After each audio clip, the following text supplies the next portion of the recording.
E o Copom novamente decidiu na semana passada que a taxa Selic se manteria em 13,75% ao ano. Mas qual é a relação da taxa Selic com a economia e com os investimentos? Será que foi uma boa decisão? Fica comigo no Papo de Ouro de hoje para você descobrir.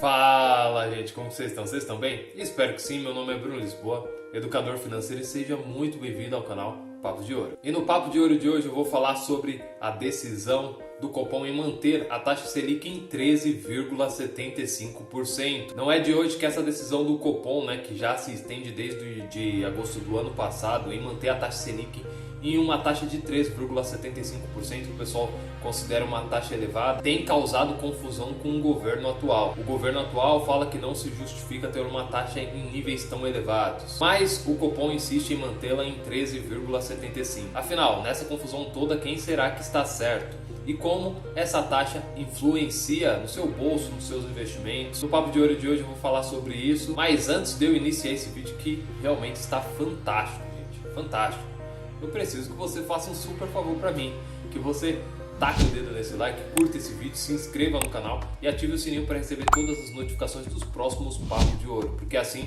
você me incentiva a trazer sempre conteúdos de qualidade e também a gente faz com que esse canal aqui cresça. E de quebra você aprende a investir e entende como que funciona essas coisas aí do mercado. Então não assista esse vídeo sem cumprir essa missão, ok? Mas antes de qualquer coisa eu preciso explicar para vocês o que é taxa Selic. A taxa Selic é a nossa taxa básica de juros. Ela é basicamente a mãe de todas as outras taxas. Isso significa que ela manda e desmanda nas taxas do nosso país. Quando a taxa Selic ela sobe, todas as outras taxas elas sobem também. Quando ela desce, o contrário também acontece. Resumindo, quando ela está em níveis elevados, como é o caso, 13,75%, é um nível bem elevado da taxa. A taxa de cartão de crédito, taxa de financiamento, taxa de empréstimo, todas as outras taxas do país, elas vão acompanhar e está também em níveis elevados. E isso vale para essas taxas e vale para taxas de investimentos também, que eu vou explicar para vocês daqui a pouquinho. Ah, Bruno, então nesse caso, para os investidores, é bom que ela esteja em níveis elevados? Olha, em partes sim, principalmente quando a gente fala ali de renda fixa, que são os investimentos mais seguros. Mas para o outro lado não é tão legal não. Mas só para você não perder o fio da meada, então quando ela está em níveis elevados, a taxa de cartão de crédito, taxa de financiamento, todas as outras taxas do país, elas ficam também em níveis elevados. E quando as taxas estão em níveis elevados, faz com que nós gastamos menos. Afinal de contas, se você quer o sonho da casa própria, coisa do tipo, e opta por um financiamento, vai ficar mais caro para você fazer com uma taxa Selic em níveis elevados. Então isso faz com que você espere um pouquinho para não gastar todo o seu dinheiro. Se uma empresa ela vai pegar e vai querer fazer um empréstimo para crescer a sua fábrica, imagine a empresa pegando empréstimo de milhões. Então isso faz com que ela não pegue o empréstimo naquele exato momento. Ou seja, todo o país começa a gastar menos. Isso faz com que a economia desacelere. Agora, quando a taxa Selic está em níveis baixos, o contrário também acontece. Isso significa que todas as outras taxas elas ficam mais baratas e faz com que as pessoas elas gastem mais. O crédito fica mais facilitado, entende? E isso faz com que a economia do país se aqueça. Então a taxa Selic é aquela que vai controlar os nossos gastos. Ah, Bruno, mas qual que é a lógica por trás? Se é assim, não era muito mais fácil deixar a taxa Selic em níveis baixos para que o nosso país crescesse mais rápido, a economia girasse, todo mundo gastasse mais e o dinheiro fosse colocado a todo momento em circulação? Gente, não é tão fácil assim. Isso porque a taxa Selic ela é utilizada para controlar a inflação. A inflação nada mais é que o aumento dos preços dos produtos na média ali que nós consumimos. Existe uma tendência natural dos produtores ou dos prestadores de serviço aumentarem os seus preços. Isso acontece por N motivos. E é justamente para que esses preços sejam controlados que existe a taxa Selic. Quando a taxa Selic ela sobe, as pessoas acabam gastando menos, comprando menos produtos. E esse produtor de arroz que queria vender o seu produto no próximo mês, ele vê que as pessoas não estão comprando esse saco de arroz, ele vai ser obrigado a baixar o preço para que as pessoas tenham condições de comprar. E assim a inflação é controlada. E o contrário também acontece. Então o Copom, a cada 45 dias, ele decide justamente se a taxa Selic sobe ou desce, dependendo de como anda a inflação do país. Porque ela tem que estar controlada. Ela não pode estar nem muito acima, porque senão a inflação de um determinado ano ali, ela estoura, né? Ela passa muito do limite, e ela também não pode estar muito abaixo. Então o equilíbrio, ela é a chave. Todo ano eles decidem uma meta aceitável para o IPCA, que é justamente a sigla da nossa inflação. E nesse ano de 2023 eles decidiram que o IPCA, né, que é o índice que justamente mede essa inflação, não poderia passar de 3,25%.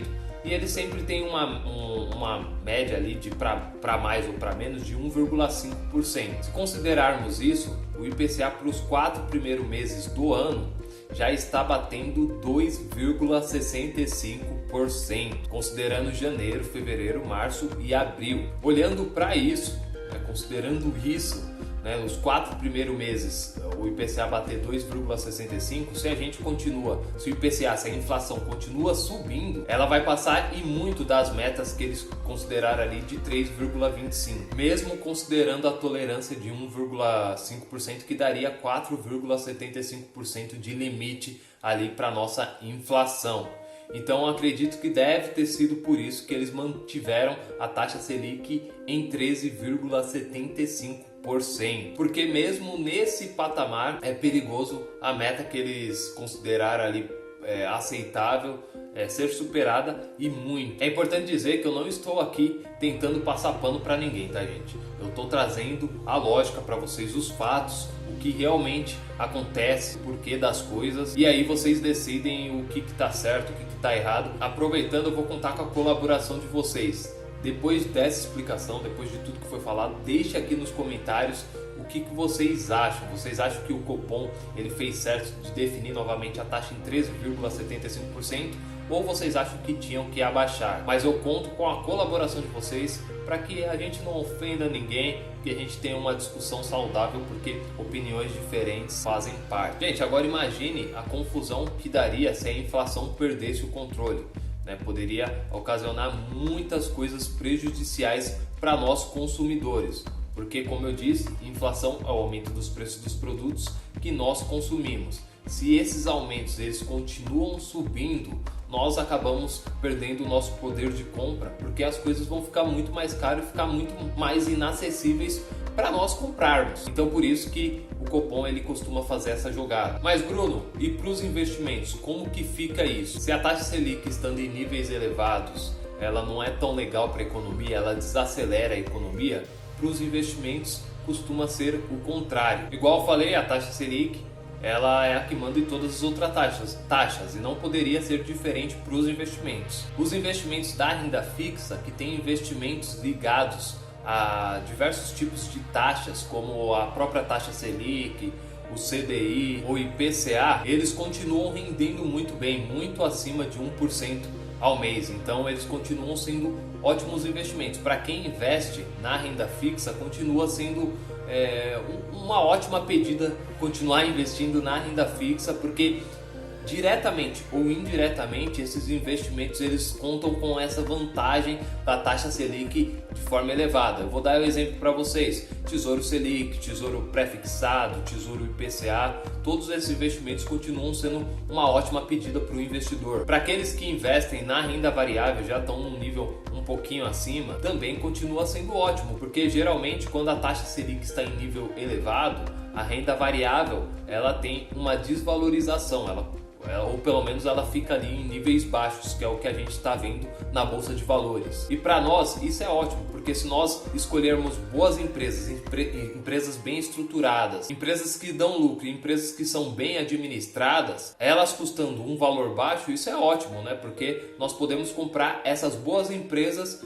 com um valor muito mais acessível, ou seja, acabamos podendo ter a chance de comprar essas empresas em promoções. E é o que eu costumo falar, a estratégia ela não muda, você tem que investir conforme o teu perfil de investidor. existem basicamente três: o perfil conservador, o perfil moderado e o perfil arrojado. Então o primeiro passo é você identificar qual que é o seu perfil. O perfil conservador é aquele que não aguenta correr risco, não aguenta nem ver o seu dinheiro se variando ali, né? Então esse tipo de perfil, o ideal é que invista muito mais em renda fixa. Então, consequentemente, ele vai aproveitar essas altas. Um perfil moderado é aquele que visa o equilíbrio da carteira, que vai investir na renda fixa e na renda variável também. Ou seja, aproveitando essas altas da renda fixa e aproveitando também as baixas da renda variável. Já um perfil arrojado é aquela pessoa que visa o crescimento de patrimônio, né? Aguenta correr um pouquinho mais de risco. Então ele vai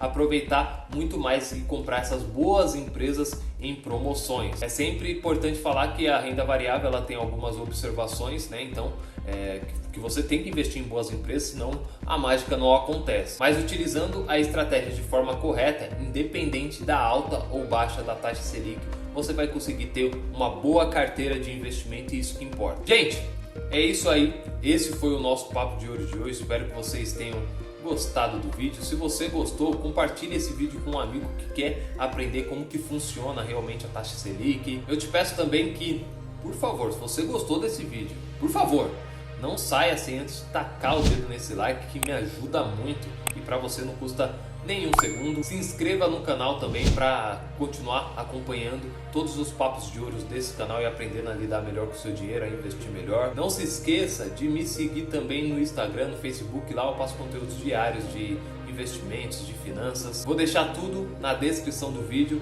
Obrigado de coração e até o nosso próximo Papo de Ouro.